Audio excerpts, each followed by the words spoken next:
अभी हम पढ़ेंगे कंडीशंस ऑफ इंटीग्रेबिलिटी और इसके लिए हम एक थ्योरम पढ़ेंगे, ठीक है। और ये जो सारे के सारे थ्योरम्स हैं ये बस एक रेस्ट्रिक्शन फॉलो करते हैं कि there must be an delta such that mu of P is less than delta, ठीक है। जो मैश है, जो नॉर्म है, that must be less than our delta. Delta एक पॉजिटिव क्वांटिटी, ठीक है। तो हमारा थ्योरम अभी क्या कहता है वो अभी हम लिख लेते हैं। तो हमारा थ्योरम कहता है कि a necessary and sufficient condition for the integrability of a bounded function f is that to every epsilon greater than 0 there corresponding delta greater than 0 such that for every partition P of the closed interval AB with the norm of the partition P is less than delta, UPF minus LPF will be less than epsilon. Okay, so कोई भी function f, कोई भी bounded function f को integrable बनने के लिए ये जो कंडीशन है इसको सेटिस्फाई करना बहुत ही ज़्यादा ज़रूरी है, with the restriction that mu of p is less than delta. Okay, इसको अभी हम प्रूफ करेंगे। तो पहले हम इसका जो नेसेसरी पार्ट है उसको पहले प्रूफ करेंगे। नेसेसरी पार्ट में हम ये एज्यूम करेंगे कि हमारा जो f एक बाउंडेड फंक्शन है ये इंटीग्रेबल है और हम ये प्रूफ करेंगे। और सफिशिएंट पार्ट में हम इसको गिवन मानकर f एक बाउंडेड इंटीग्रेबल फंक्शन है इसको हम प्रूफ करेंगे। तो पहले necessary part, and let f is a bounded integrable function on closed interval AB. Let small f is a bounded function which is integrable on this closed interval AB, and as this function is integrable so ये डार्वर्क्स condition of integrability को भी satisfy करेगा, है ना। so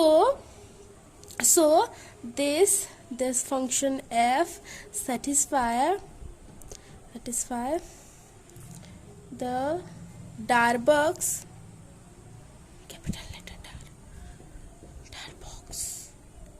डार्वर्क्स BOUX, yes, Darboux's condition, not theorem, Darboux's condition, that is the upper integral of the function is equal to the lower integral of the function is f of x dx is equal to the integration of the function f of x dx from a to b, ठीक है। ये है हमारा Darboux's condition for this function f, and as this is integrable on this interval therefore this is true for the function f in the closed interval ab, ठीक है।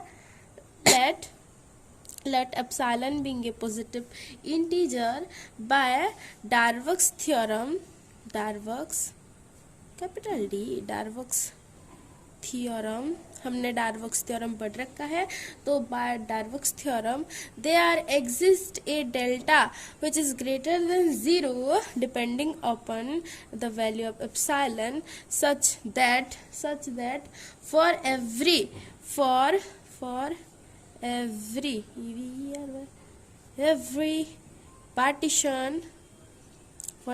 partition P of the closed interval AB with mu of P is less than delta, हम क्या लिख सकते हैं, UPF is less than A to B, मतलब ऊपर integral of this function plus half epsilon या हाफ एप्सिलॉन, 2 एप्सिलॉन, ना कुछ भी लिख सकते हो, ठीक है। अच्छा, ये बाद में पता चलेगा कि हमने हाफ एप्सिलॉन क्यों लिखा है, ठीक है। सस्पेंस, तो एज आवर डार्वक्स थ्योरम, ठीक है, कोई भी इंटीग्रेबल फंक्शन को पार्टीशन पी के हिसाब से हम ऐसे लिख सकते हैं with the restriction that mu of P is less than delta and delta dependent on the value of epsilon. Okay, so U P F is less than this upper integral plus half epsilon, and उसी तरह L P F also greater than our upper integral, no, lower integral of the function f minus half epsilon. Okay, LPF is greater than our lower integral of the function f minus half epsilon.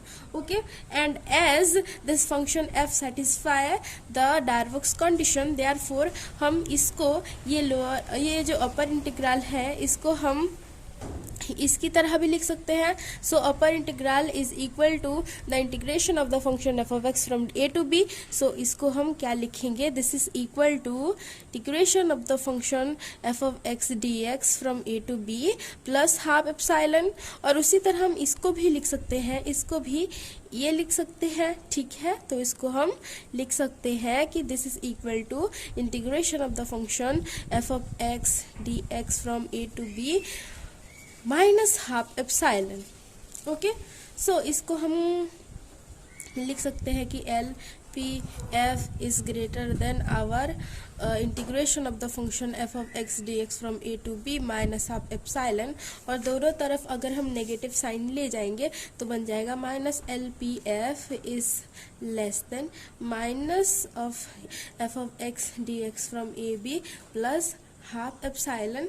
ठीक है, और let this is equation 1 and equation 2. और equation 1 को और equation 2 को हम जब मिला देंगे तो हमें मिल जाएगा UPF minus LPF is smaller than integration of the function f of x dx from a to b plus half epsilon minus integration of the function f of x dx from a to b plus half epsilon. ये और ये cancel out हो जाएंगे और ये मिलकर हो जाएंगे एप्सिलॉन. तो ये बन जाता है UPF minus LPF is smaller than epsilon for epsilon being a positive quantity. So sufficient part में हम कंसिडर करेंगे कि let UPF minus LPF is smaller than epsilon. And हमको प्रूफ करना है कि जो f फंक्शन है ये इंटीग्रेबल है और एक बाउंडेड फंक्शन का है ना. तो let epsilon is greater than 0 for epsilon greater than 0 for partition P, for this partition and partition P of the closed interval AB. This is true for the function f. ठीक है, तो UPF minus LPF करेंगे तो हमें epsilon से एक छोटा value मिल सकता है. ठीक है, ये हमें एज्यूम किया है कि ये सच है. अच्छा, हमको प्रूफ करना है कि f फंक्शन जो है ये इंटीग्रेबल है. और कोई भी फंक्शन इंटीग्रेबल तभी पॉसिबल है अगर वो फंक्शन बाउंडेड होगा. तो हमें पहले ये प्रूफ करना है कि ये जो फंक्शन f है ये एक बाउंडेड फंक्शन है. ठीक है, तो for the partition P of A B, कोई भी पार्टीशन P के लिए partition P of A B हम ये लिख सकते हैं कि our lower sum of the function f corresponding to the partition P is less than or equal to the lower integral of the function f, and which is less than or equal to our upper integral of the function f, and this is equal to or this is less than or equal to our UPF, that is upper sum of the function f corresponding to the partition P. ठीक है, कोई भी partition P अब the closed interval के लिए हम ये कह सकते हैं. अच्छा, as और एक बात की, अगर हम जानते हैं कि A is smaller then B and B is smaller then D, C and C is smaller then D करेंगे तो हम ये लिख सकते हैं कि C minus B is smaller then D minus A. ठीक है, ये हम लिख सकते हैं. तो ऐसे हम लिख सकते हैं. तो here A is this, B is this, C is this and D is this. तो हम इसको कॉम्बाइंडली ये लिख सकते हैं कि our upper integral of the function f minus lower integral of the function f is less than u p f minus l p f। ठीक है, ऐसे हम लिख सकते हैं ना। हमें तो ये पता है कि ये जो upper integral minus lower integral है ये एप्सिलॉन से छोटा होगा, है ना। और as this our lower integral and upper integral थोड़े से ही मतलब डिफरेंस है इनमें, यानी कि upper integral minus lower integral करूँ तो बहुत ही छोटा सा एक पॉजिटिव नंबर मिल रहा है। ये तो इक्वल भी हो सकते हैं, ठीक है, इतने ही कम डिफरेंस है इनमें। ठीक है, मान लो अगर ये है 9.99999999 तो ये होगा 9.99, ऐसा है डिफरेंस मान लो। तो हम ये लिख सकते हैं कि इन दोनों के बीच में जो डिफरेंस है ये बहुत ही छोटा है and let it be epsilon. ठीक है, तो हम इसको ऐसे भी लिख सकते हैं कि our upper integral of the function f of x minus lower integral of the function f of x is less than epsilon, and if this is less than epsilon, तो हम इसके लिए ये लिख सकते हैं, and as we know that epsilon is a very small positive integer, therefore we can consider that epsilon may be equal to 0। ठीक है, एप्सिलॉन जो है वो 0 के आसपास बराबर है, ये हम मान सकते हैं। और एज इन दोनों के बीच में जो डिफरेंस है ये बहुत ही छोटा सा है, तो हम क्या लिख सकते हैं, हम इसके बदले में लिख सकते हैं कि the difference between this both can be made to be less than every positive integer and this is nearly equal to 0। तो हम ये मान लेते हैं कि the difference between our upper integral of the function f of x minus the lower integral of the function f of x dx is equal to 0। ठीक है, बहुत ही छोटा क्वांटिटी है, हम इसको 0 मान सकते हैं। This difference is equal to 0।